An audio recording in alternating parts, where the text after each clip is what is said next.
Oke, selamat sore ke rapat desa ini teman-teman yang pagi sore hari ini kita memulai dengan satu program baru yang ada di Desa Institut. Jadi TV Desa punya satu program Desa Institut yang sudah cukup lama berjalan dan sempat istirahat. Kemudian kita terpikir kemarin tentang perlunya ada sharing session sesama teman-teman di pendamping profesional. Makanya kemudian kemarin kita tanya apakah ada yang siap untuk sharing. Ternyata ada Kang Iman yang siap untuk sharing. Sore hari ini kita akan kita agendakan 60 menit dari 16 sampai pukul 17 nanti. Kita akan berbincang, berbagi tentang persiapan pendamping mengawal konsolidasi data desa. Konsolidasi data desa ini sebenarnya seperti apa, dan forum ini lebih pada forum saling berbagi. Artinya ini bukan kemudian imam ini jadi gurunya, tapi lebih pada Iman akan hari ini Iman akan berbagi tentang apa yang diketahui, dan teman-teman yang lain bisa memberikan respon atau mungkin memberikan catatan, mungkin ada yang kurang pas dan seterusnya, dan bisa juga saling melempar pertanyaan dan seterusnya. Tapi seperti pada umumnya forum-forum ya kita mesti ada pematiknya dan kemudian mengangkat topik apa. Silakan Kang Iman, ada lontaran tentang persiapan pendamping mengawal konsolidasi. Jadi pemahamannya seperti apa sih konsolidasi data desa, kemudian persiapan dari para pendamping harus seperti apa dan seterusnya. Nanti di forum ini saya coba usahakan untuk tidak perlu resen untuk bicara, tapi kita coba untuk saling antar kita saling paham cara membuka mic, cara berbicara untuk tidak saling sahut dan seterusnya. Jadi mendewasakan kita untuk menyampaikan sesuatu, karena mungkin beda dengan pagi. Kalau pagi memang saya agak straight karena memang ada materi yang harus disampaikan oleh Gus Ivan. Kita mengambil judul seperti yang kemarin sempat kita sampaikan, Sambal Desa. Jadi sama-sama belajar tentang desa. Silakan Kang Iman bisa memberikan lontarannya. Terima kasih Pak Di. Assalamualaikum warahmatullahi wabarakatuh. Selamat sore, selamat kita bertemu kembali dalam session Sambal Desa. Sama-sama belajar tentang desa.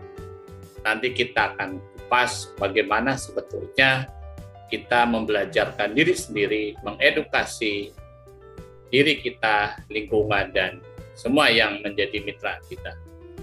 Untuk session kali ini adalah bagaimana kita pengawalan tentang konsolidasi data dalam SDGs desa. Hal yang perlu kita cermati bareng-bareng dan harus kita yakini bahwa satu, pasti kita bisa. Pasti kita bisa, pasti kita menemukan solusi sesuai dengan apa yang kita hadapi. Selanjutnya adalah apa sih yang harus kita siapkan? Tentunya kita memahami alat kerja kita. Alat kerja kita konsen bahwa kita telah dimudahkan melalui website, yaitu di dashboard sdgsdesa.kemendesa.go.id. Itu yang harus kita pegang bareng-bareng. Selanjutnya, kalau kita sudah mengetahui bersama-sama bahwa alatnya itu, maka yakinkan kita itu bisa masuk bisa login, baik itu kita sebagai admin desa, sebagai enumerator, sebagai admin kabupaten, admin kecamatan, admin provinsi, dan seterusnya, itu pada tingkatan admin pusat. Sehingga apa yang menjadi cita-cita ataupun tujuan kita bersama bahwa proses daripada perencanaan pembangunan dan pemberdayaan masyarakat desa itu menggunakan Permendes 21 tahun 2020 tentang pedoman umum pembangunan pemberdayaan masyarakat desa.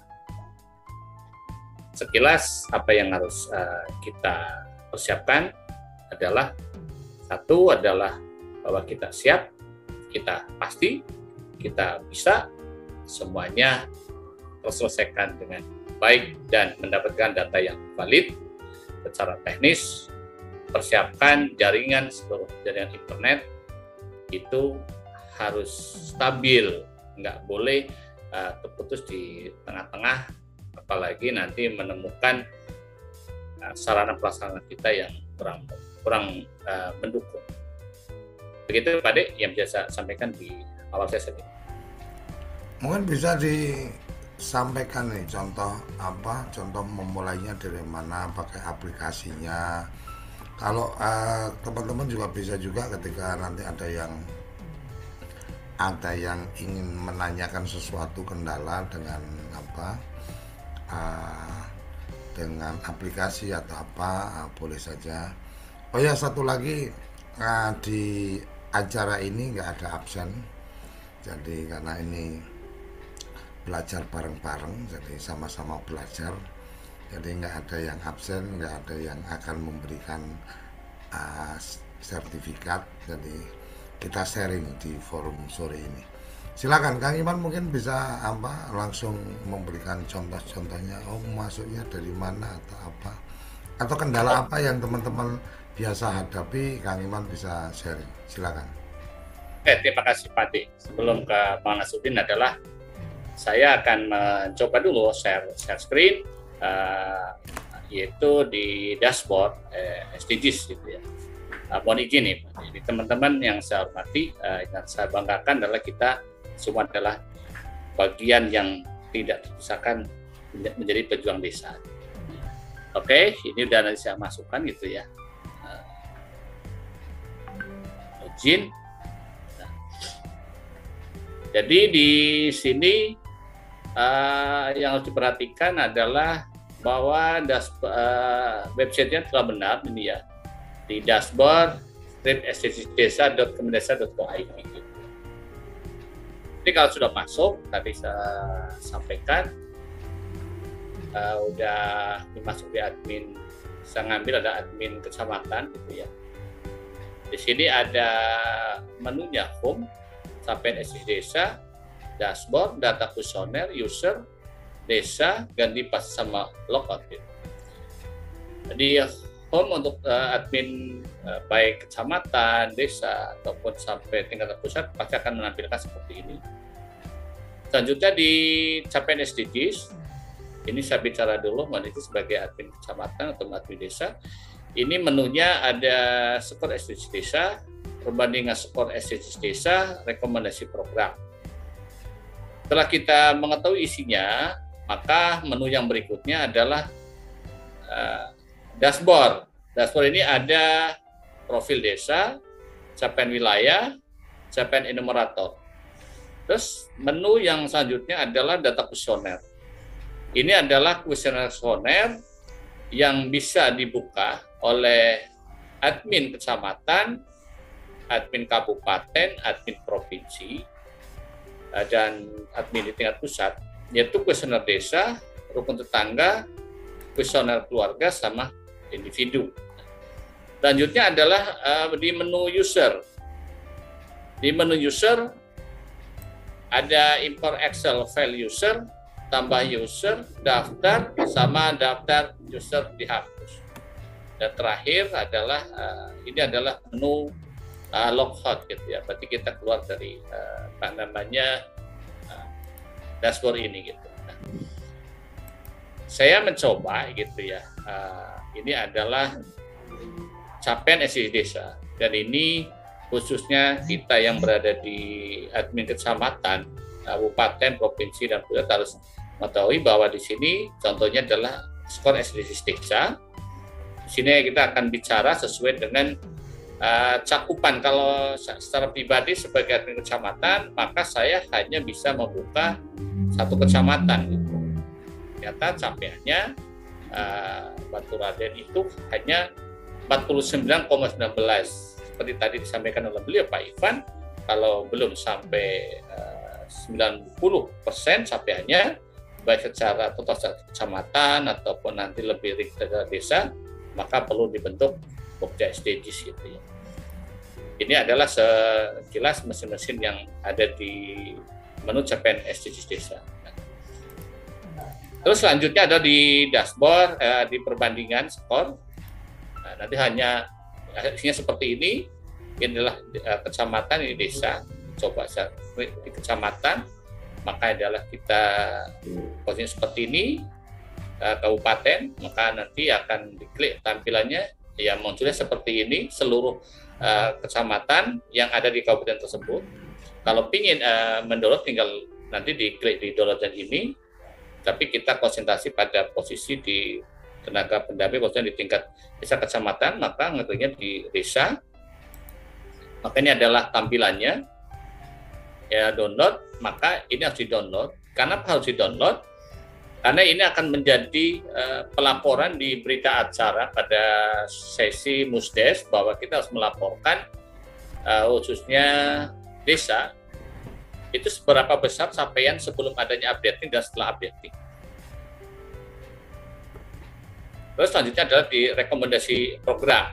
Nah, program adalah isinya seperti ini. Kalau ingin melihat keseluruhan, coba saya klik di tampilan gitu ya. Nah, ini adalah keseluruhan satu kecamatan gitu ya.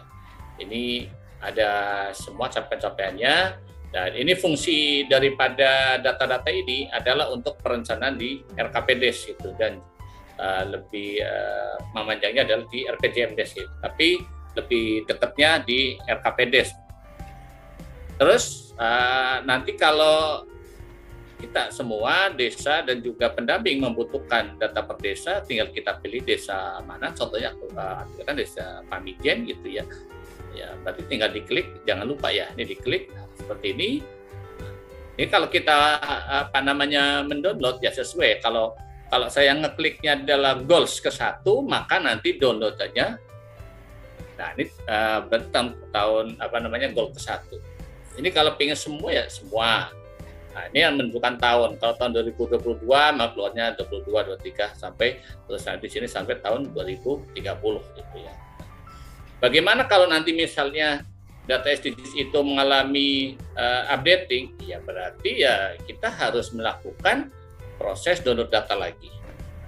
Ini ada 18, ya, ini harus di-print di satu persatu. Karena kalau secara administrasi bisa kita menjelaskan kepada pemerintah desa, khususnya pada Pokja Relawan SDGs Desa, ini menjadi bentuk endingnya pertanggungjawaban kegiatan pendataan garing pemutahiran data SDGs. Oke, berikutnya adalah di dashboard. Di dashboard ini ada profil gitu ya. Ini saya klik coba di profil. Saya nanti tampilkan misalnya di sini ada desa Pamijen gitu ya. Saya ingin melihat apakah desa Pamijen itu sudah terisi di dalam atau merekamkan diri desanya di dashboard SDGs. Nanti terlihat seperti ini. Nah, ini adalah apa yang dimaksudkan oleh beliau khususnya Pak Ivan adalah seperti ini. Ini memang ada ada yang belum terisi. Ya, ini adalah kewajiban daripada enumerator di desa ataupun admin desa. Biarkan kita sebagai TPP, kita jangan ikut mengikutkan secara teknis. Jadi ada demografinya, ini berisi seperti ini.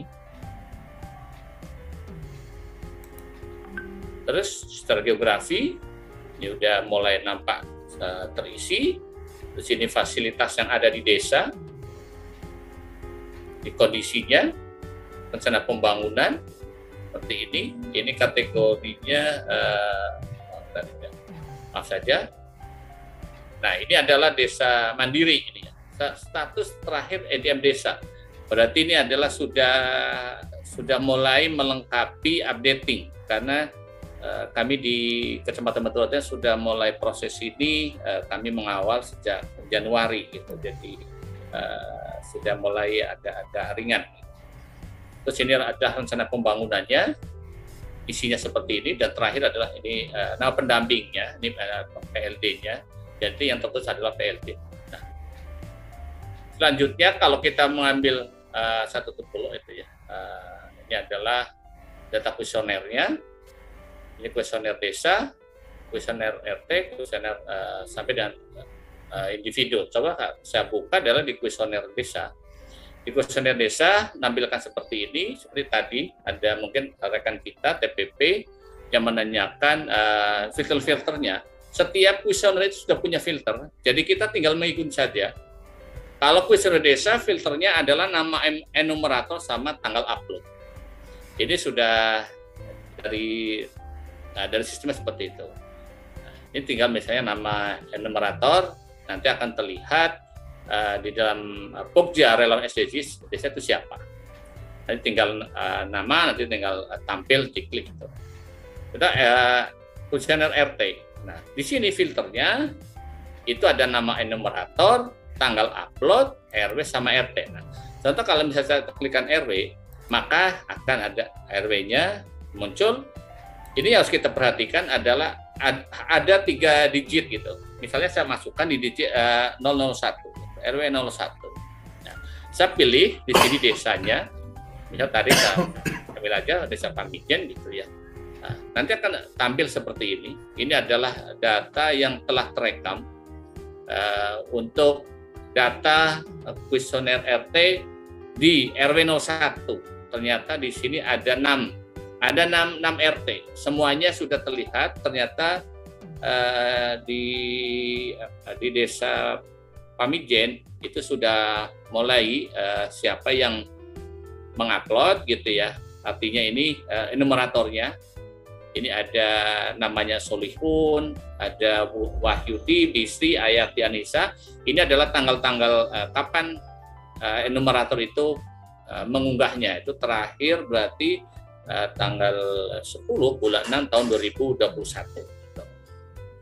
Apakah ini sudah terisi atau mengalami updating? Ini belum, karena ini terakhir tanggal 10 Juni. Gitu ya. Terus misalnya saya ke kuesioner keluarga. Kuesioner keluarga, nanti kalau kita pengen mengecek, ini adalah ada filternya, nama enumerator, tanggal upload, NIK, nomor KK, dan nama. Ya sama seperti tadi perlakuannya.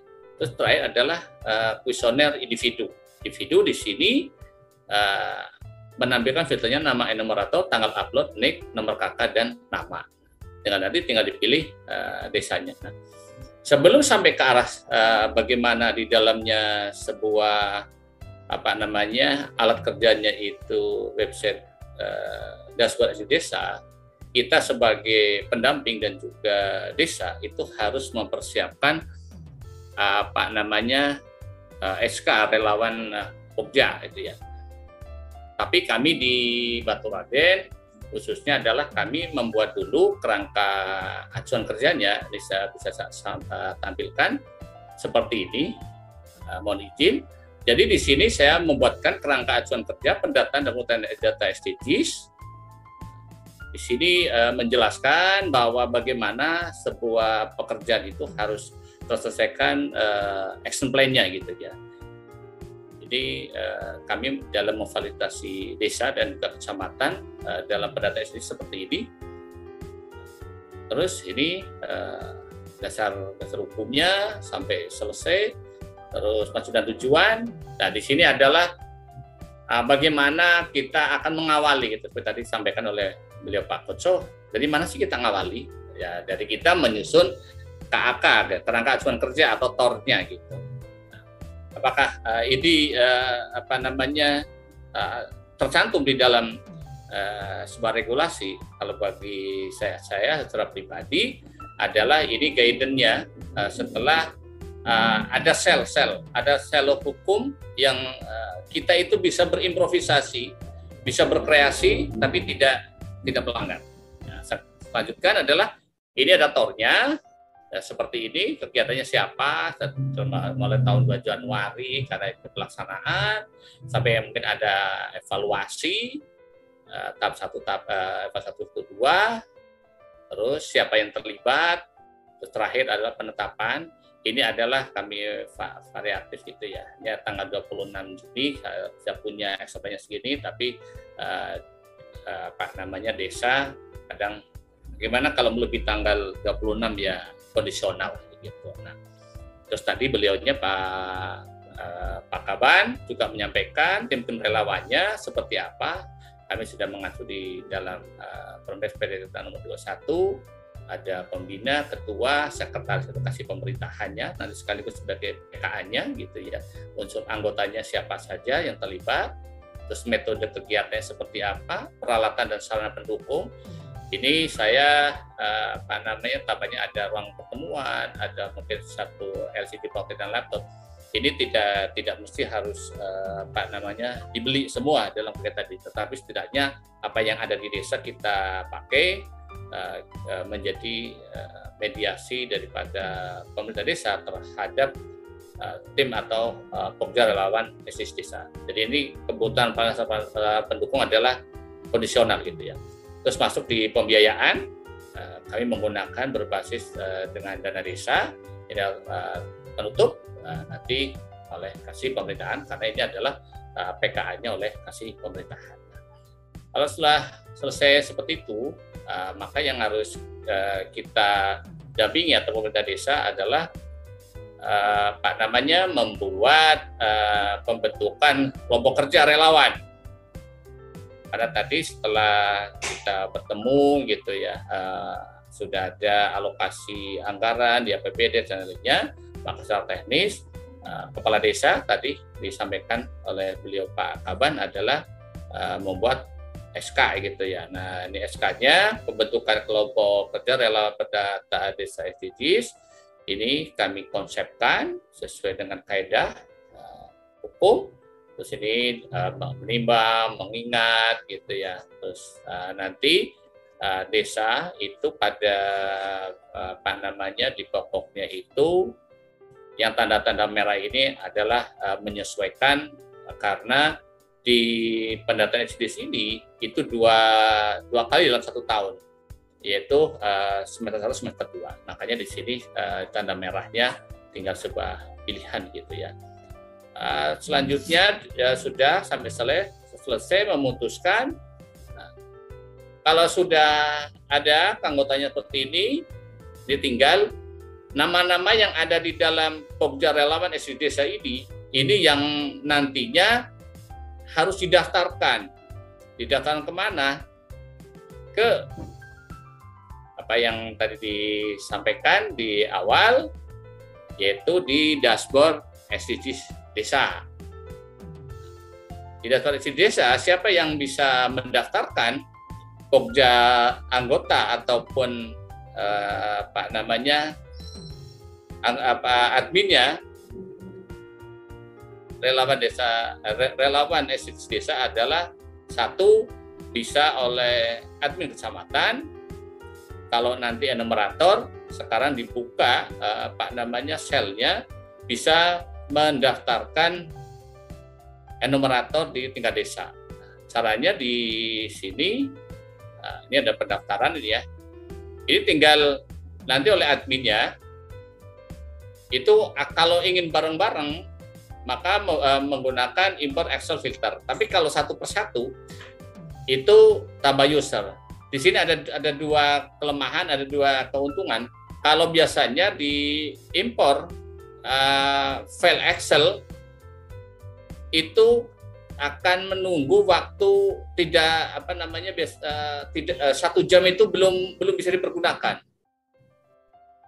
Tapi kalau yang tambah user satu persatu itu mudah, langsung selesai, insya Allah sebenarnya 1 jam langsung bisa digunakan. Nah, di sini kita tinggal ikutin saja, di download template-nya, Nah, ini ada kode-kodenya. Tadi di menu DRP itu sudah ada kode-kode desa menurut keputusan Mendagri.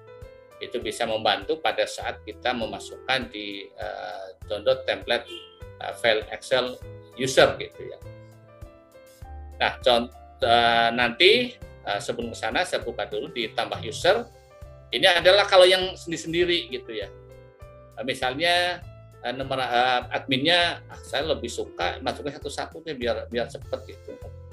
Ya itu suka-suka pilihan admin desa lah gitu ya. Nanti nama lengkap, nick, alamat, nomor HP sama tipe user.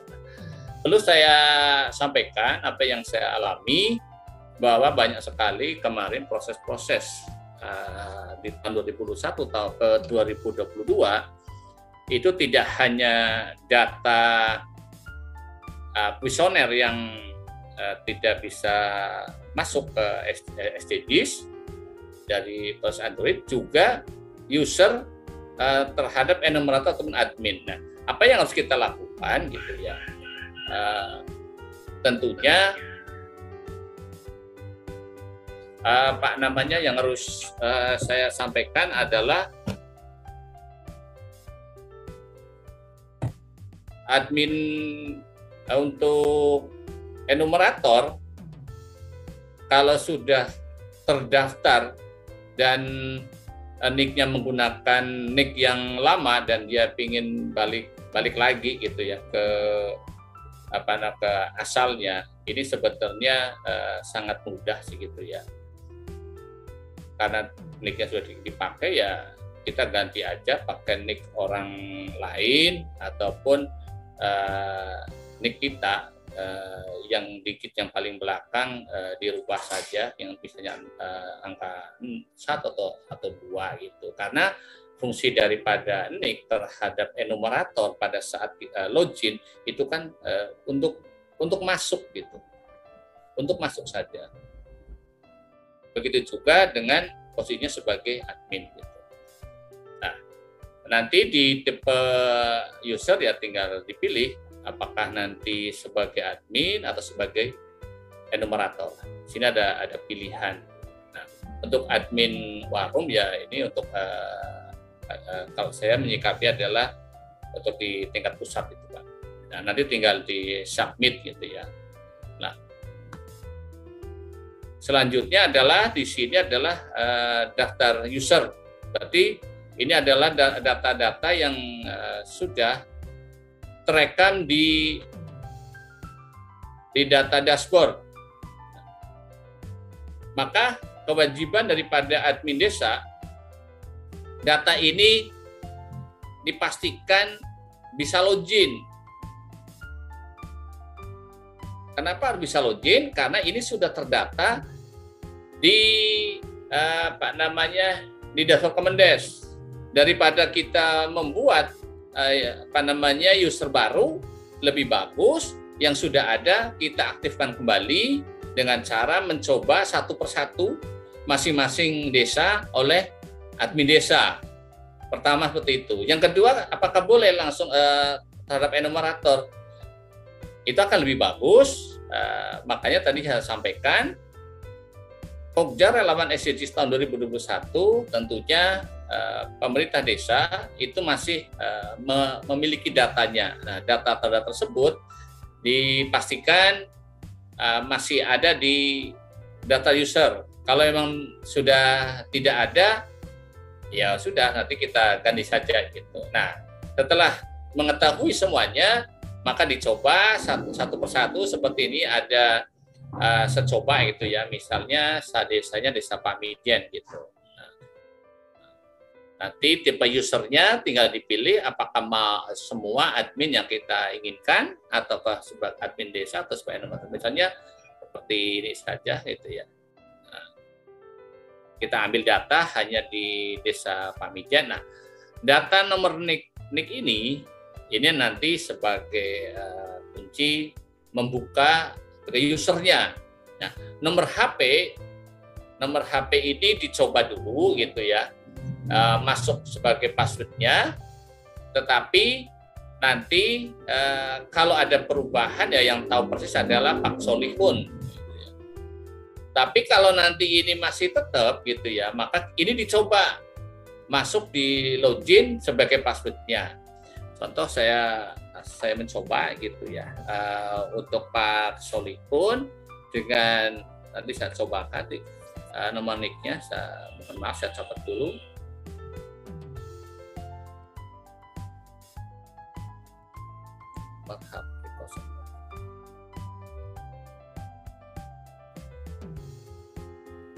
Oke lah, saya mencoba dulu itu untuk setelah semuanya terbentuk dan terdaftar semua usernya, maka saya logout dulu.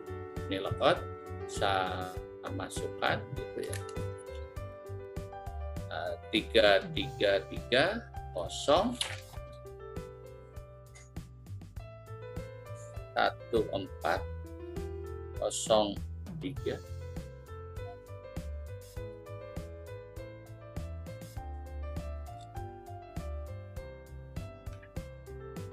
Berarti kamu bisa masuk ke akunnya enumerator. Admin. Bisa Pak, bisa Pak. Okay. Karena admin kecamatan itu bisa mengetahui seluruh user dalam satu kecamatan Pak. Oke. Kita coba dulu ya Pak, ini bagaimana atau mencoba 085.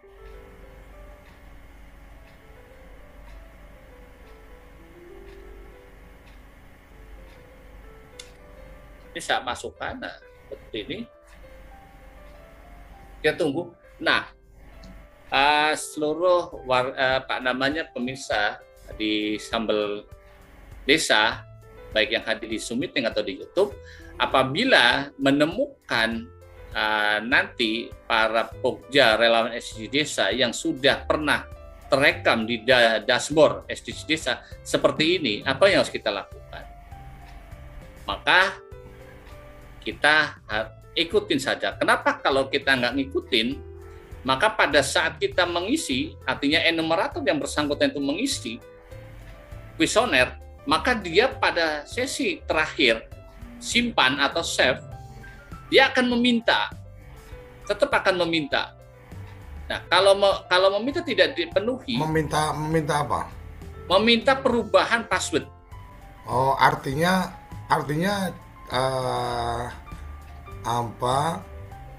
dari kita tidak perlu melakukan perubahan password.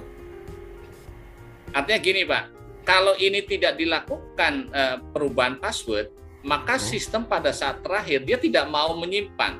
Karena apa? Sistem memerintahkan ke yang bersangkutan, artinya yang melogin tadi, itu nggak mau mengikuti aturan. Nah, kalau kamu merubah password otomatis harus memberitahu. Nah, perubahan password. Gini Pak, ini kami hanya mencontohkan nanti apa yang saya lakukan terhadap para relawan itu kami bersama dengan desa itu kami kumpulkan para relawannya yang ada di SK.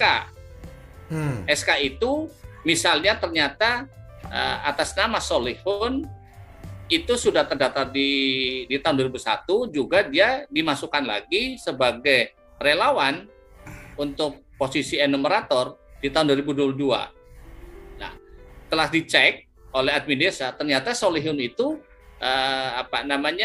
dicoba untuk masuk, dan yang boleh mengganti password itu tinggal kesepakatan daripada admin desa ataupun yang bersangkutan. Kita harus open. Karena apa?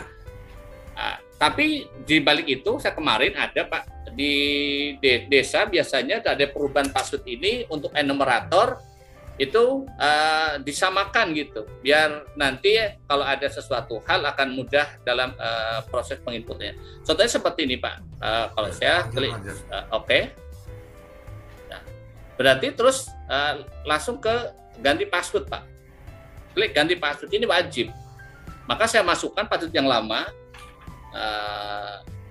yaitu 085727 2, 4, 5, 6, 6.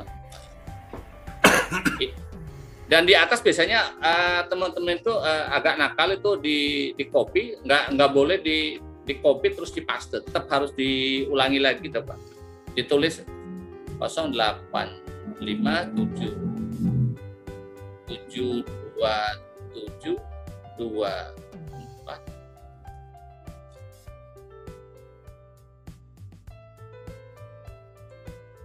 Itu pakai password yang lama ya? Pakai password yang lama Pak. Saya tidak ingin merubah. Oh, oke. Berarti ganti password tapi diisi password yang lama. Boleh seperti itu atau boleh ganti yang baru. Oke. Tinggal kesepakatan oleh admin desa mengarahkan kepada enumerator. Tapi sementara saya samakan seperti password yang lama Pak. Terus saya gitu klik simpan. Nah, kalau sudah seperti ini berarti artinya sukses gitu ya. Berarti enumerator itu bisa melakukan kegiatan penginputan. Nah, oke. Di sini kalau sebagai enumerator tandanya di ujung kiri ini adalah tulis sebagai enumerator. Terus di sini ada hukumnya, saya klik seperti ini.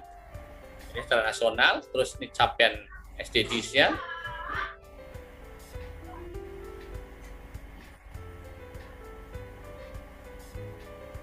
Di sini ada profil, ada capaian wilayah.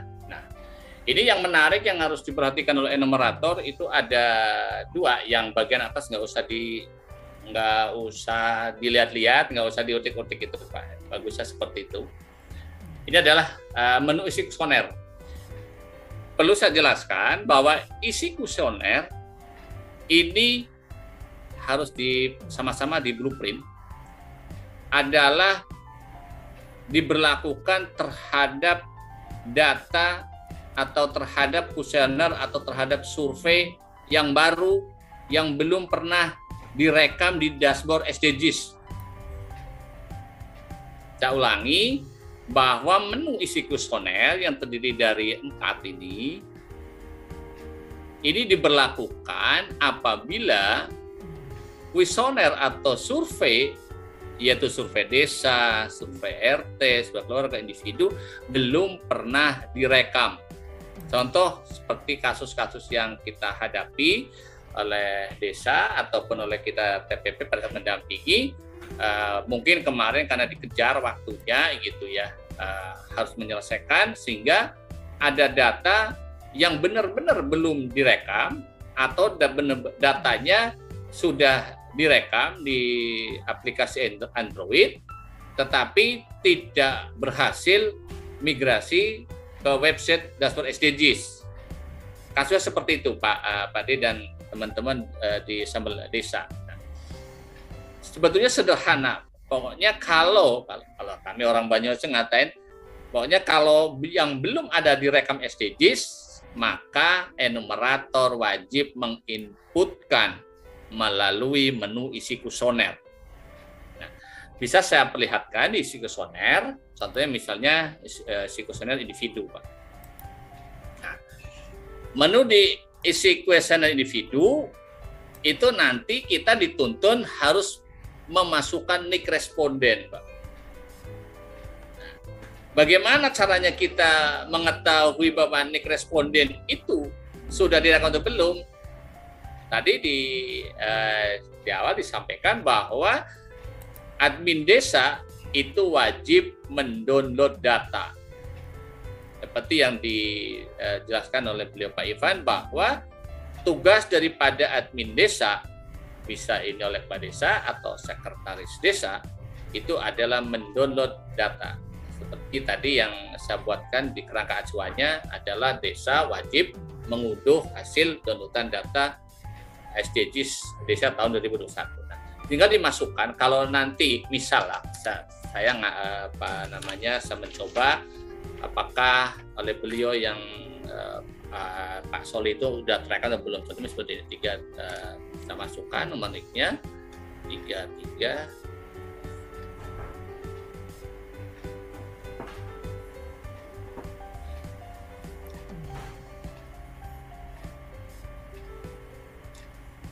terus dicek aja. Kalau datanya seperti ini, maka yang dilakukan oleh enumerator, maka diklik isi kuesioner. Berarti artinya si enumerator belum ngisi. Artinya data NIK yang tadi itu belum terekam di dashboard, entah siapa yang pada saat itu menginputkan. Oke.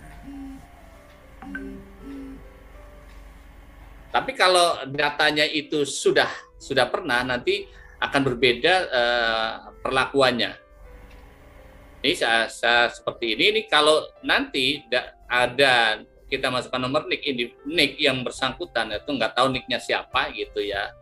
Tapi enumerator kan sudah memegang data manual kuesioner individu. Maka kalau dimasukkan seperti ini, nanti tinggal diklik isi kuesioner, maka ini harus terisi semua, tidak boleh ada yang melewati.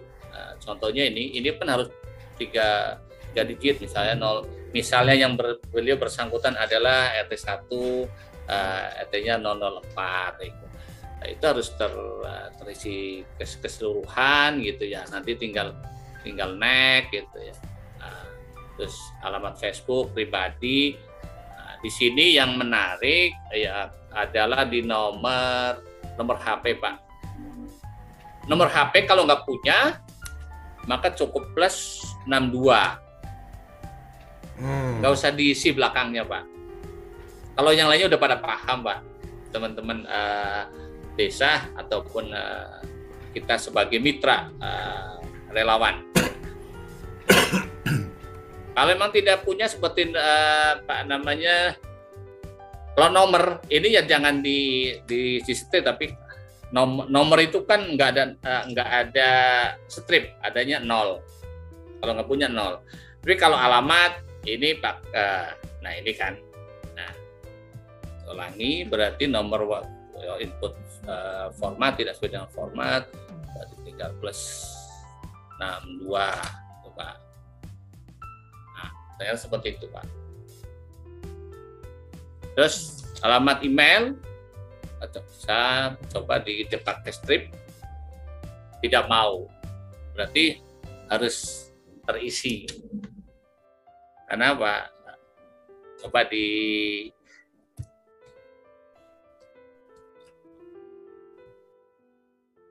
kita nggak mau. Nah ini yang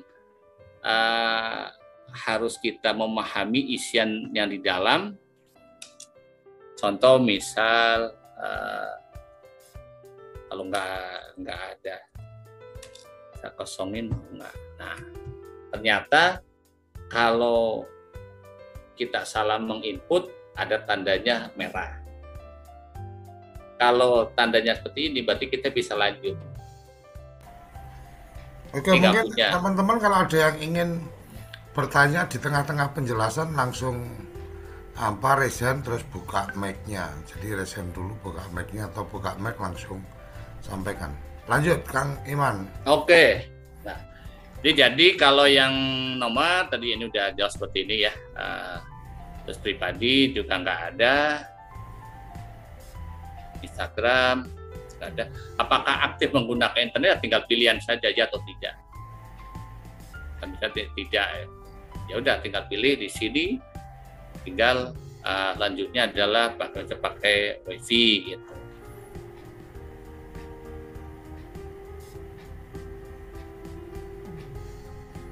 Terus tinggal kecepatan akses internet cepat gitu. Udah tinggal kita next. Silakan tuh Mas Arif mau bertanya. Oke. Materi. Silakan Mas Arif.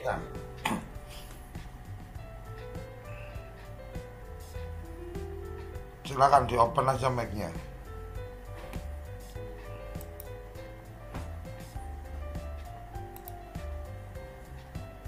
Silakan Arif. Iya. Assalamualaikum. Waalaikumsalam. Dengar. Ini mohon maaf, perkenalkan saya Arif pendamping desa Kecamatan Nguter Kabupaten Sukoharjo.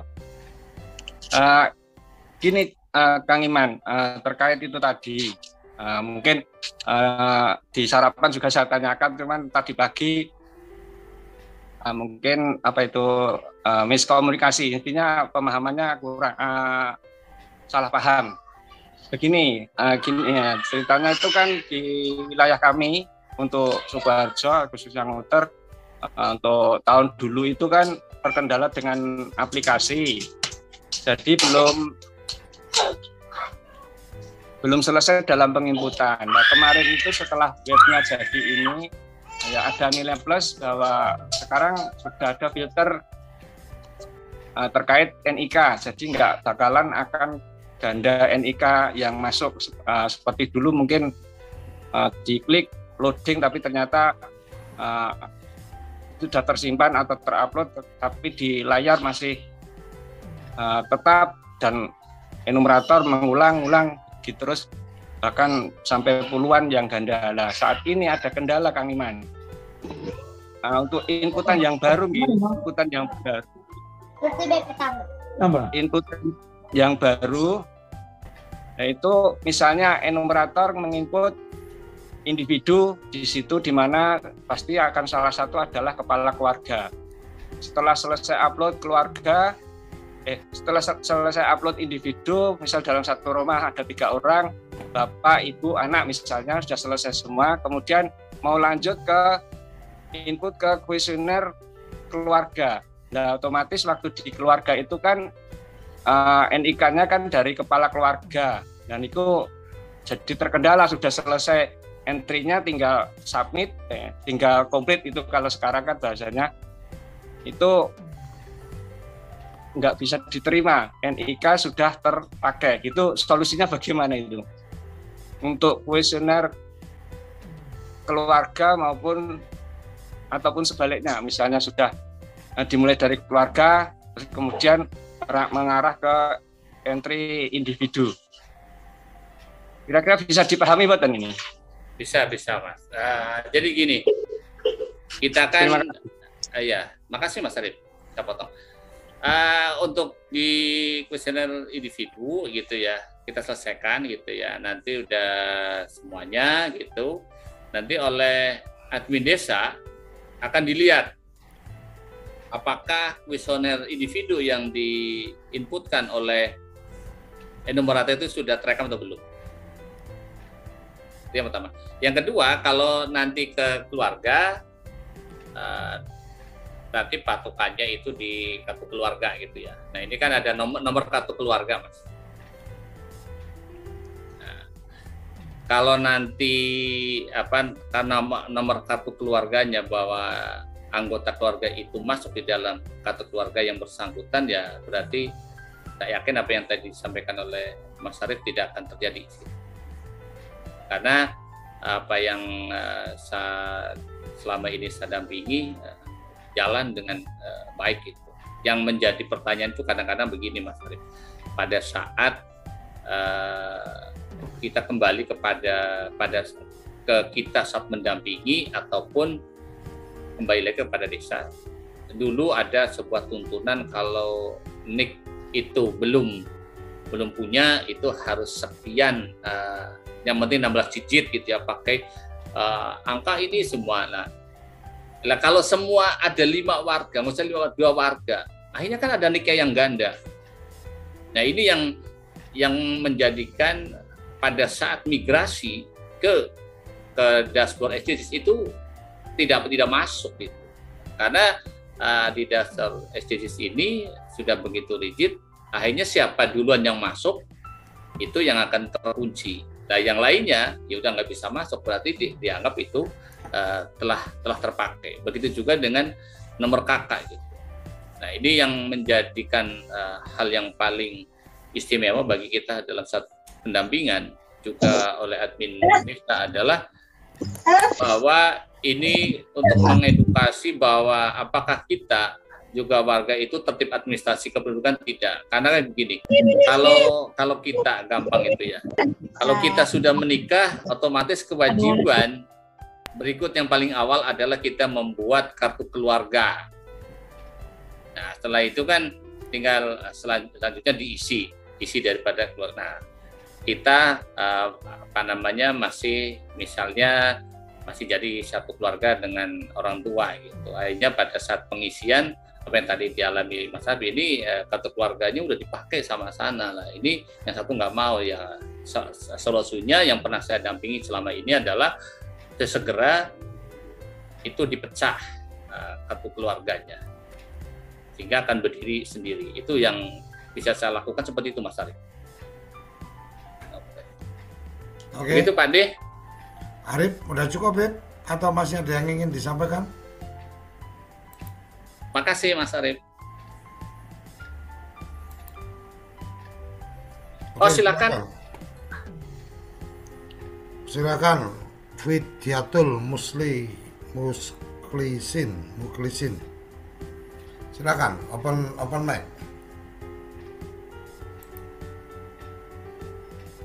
Baik. Assalamualaikum warahmatullahi wabarakatuh. Waalaikumsalam warahmatullahi wabarakatuh. Selamat sore untuk kita semua. Saya pendamping desa dari Kabupaten Negeo, Flores NTT. Ada beberapa hal yang mau saya tanyakan. Yang pertama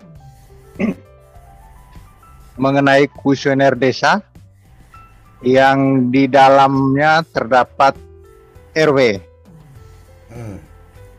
Kemudian di desa kita itu kadang ada di kabupaten saya itu tidak menggunakan nomenklatur RW, rata-rata menggunakan dusun. Sementara di dalam kuesioner maupun di dalam web itu semua punya tanda bintang. Itu artinya wajib diisi. Jika dilewatkan, maka isian yang selanjutnya tidak akan terinput. Yang pertama. Yang kedua, RT di kabupaten saya, khususnya di kecamatan saya, untuk nomenklatur RT terhadap sekretaris dan bendahara itu rata-rata tidak punya. Kita hanya punya ketua RT saja. Sementara di dalam web itu punya tanda bintang. Itu artinya terhadap sekretaris. Yang ketiga, untuk kuesioner individu.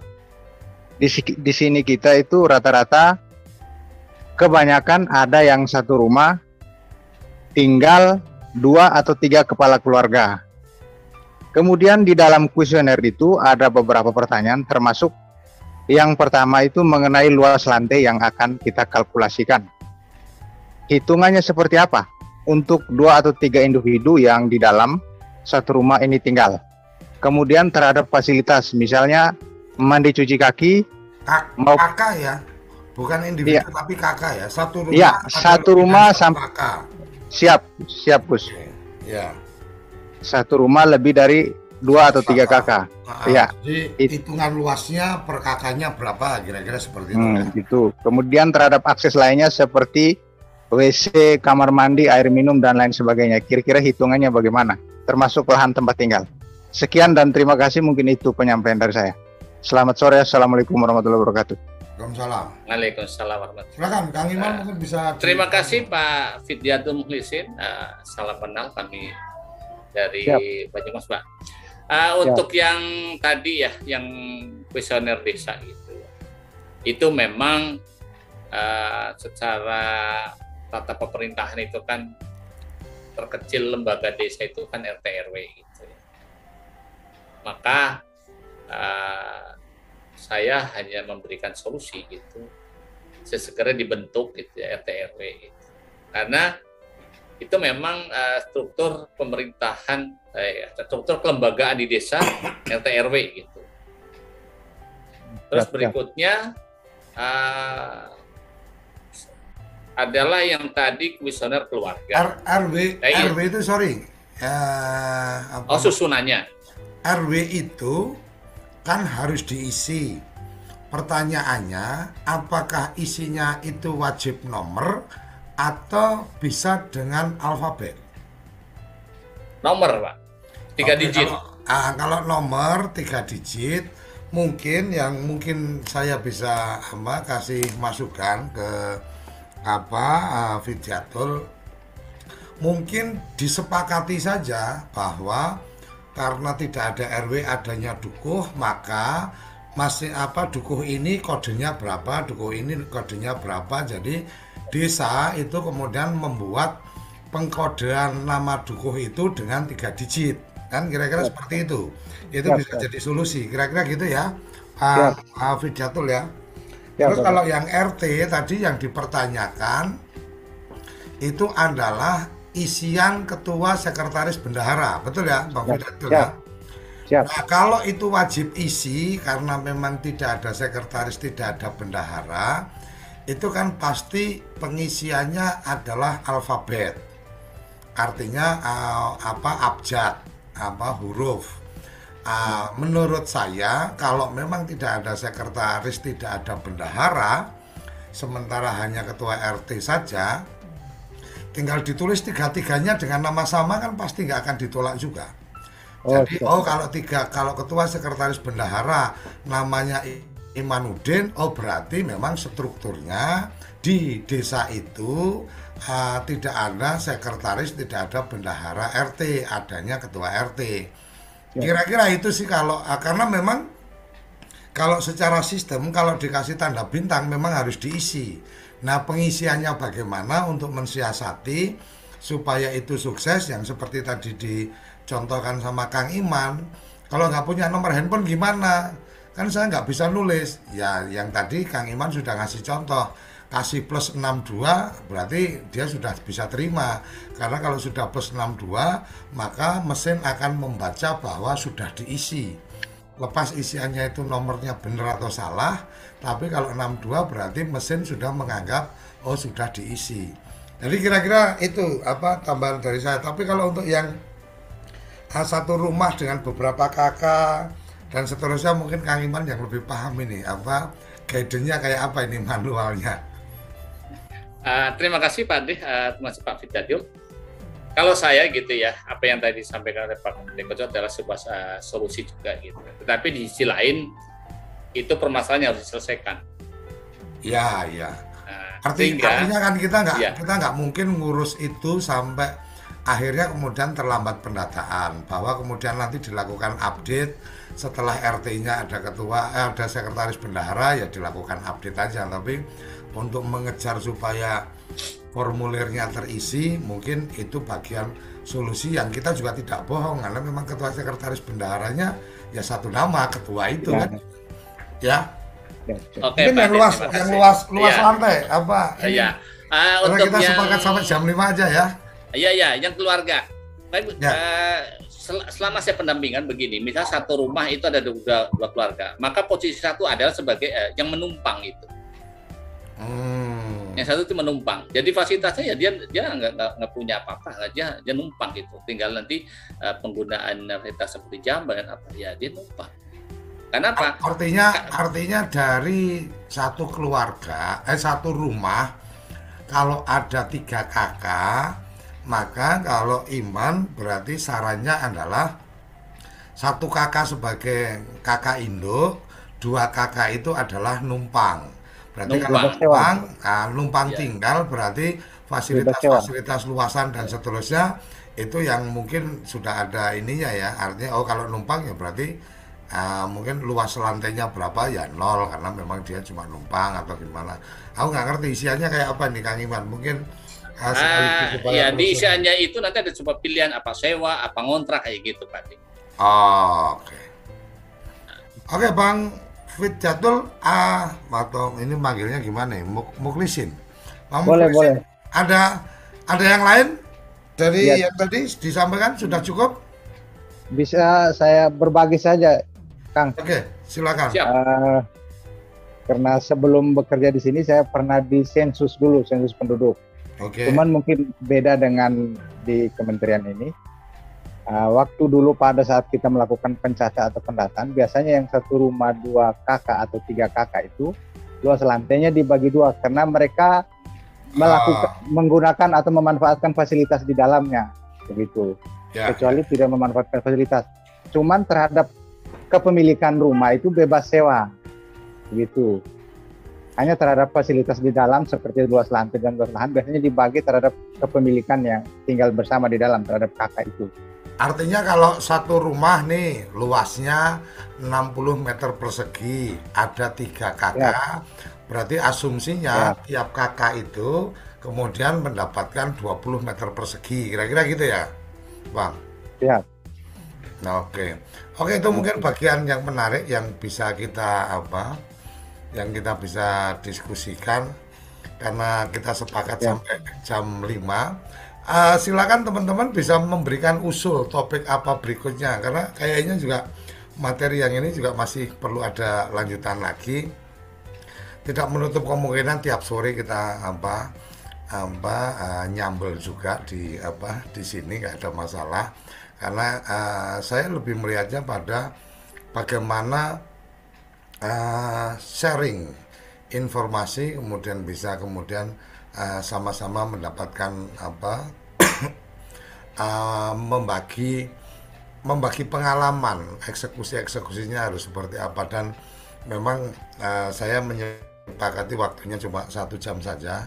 Jadi kalau memang ada yang kita bisa obrolin dan bisa juga yang memulai Kang Iman, bisa juga siapa yang mau memulai boleh menyampaikan usul japri ke saya, silahkan. Kang Iman tadi kayaknya ada permintaan yang KAK tadi boleh di-share di siap Pak Dik. Siap. Share di grup di grup ini ya, di chatting. Oke. Kita nggak akan kita tutup dulu chattingnya, zoomnya mungkin hanya secara acara memang kita harus sampai jam 5. Terima kasih Kang Iman, mungkin kita akan lanjutkan besok hari atau mungkin hari berikutnya, tapi yang jelas apabila forum ini dianggap menarik dan perlu kita lakukan, maka TV Desa siap memfasilitasi untuk kemudian selalu kita agendakan Sambal Desa dan tidak menutup kemungkinan siapa yang merasa punya sesuatu yang pengen di-share silakan menghubungi saya untuk nanti kita jadikan pematik diskusinya. Oke ya, sampai di sini kita ketemu lagi. Mungkin besok hari juga boleh, tergantung nanti kesiapan teman-teman yang lain. Kalau Iman besok ada waktu boleh dilanjut. Tapi kalau enggak mungkin gantian siapa lagi untuk jadi sharing dan kita sepakati satu, tidak ada absensi di acara kita karena ini sama-sama belajar, nggak ada absensinya, tidak ada e-sertifikatnya. Kemudian yang berikutnya kita biasakan untuk yang tidak sedang bicara otomatis unmute mic-nya.